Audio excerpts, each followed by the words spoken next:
maanta bas Ilaahay yiraahdo insha Allah taala waxaan baran doonaa xarfaha loo yaqaan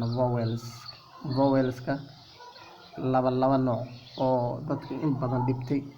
waxa weeye insha Allah halkan ku baran doonaa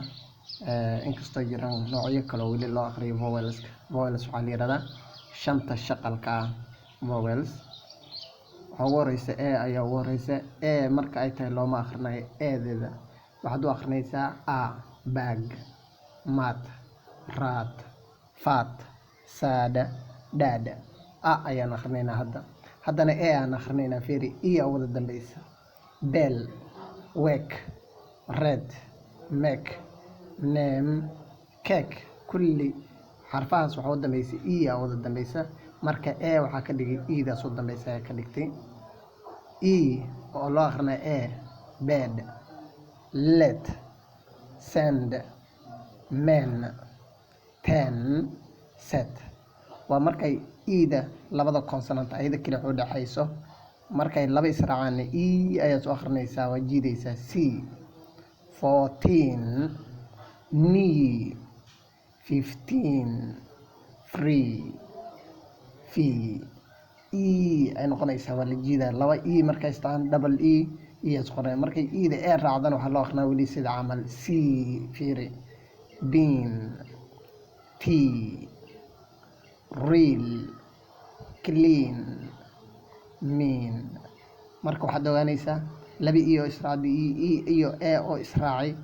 labadaba sida yaa loo akhrinaa soo oo sida caadiga loo akhrinaa aad loo akhrinaa big dick kick bit sick risk tan dad ma dhibto waa iska caadi iyadoo way muuqataa laakiin marka sida caadiga alfabeetada ugu jirto loo akhrinaa waa tan bite fiiri gadaal ka martay line nine white fine mine gadaal ka wada maray fiiri marka loo akhrinaa bite line nine sida camal oo kaligeed markay labada xaraf u dhaxayso consonant waxa la akhrinayaa sida caadigeed boy fox coat rock not hold waska oo caadigeed aan akhrinaynaa hadda laakiin laba markay saacaan aan akhrinaynaa suit tooth look proof cook hook loo akhriyaa aan akhrinaynaa waxaan leenahay cap run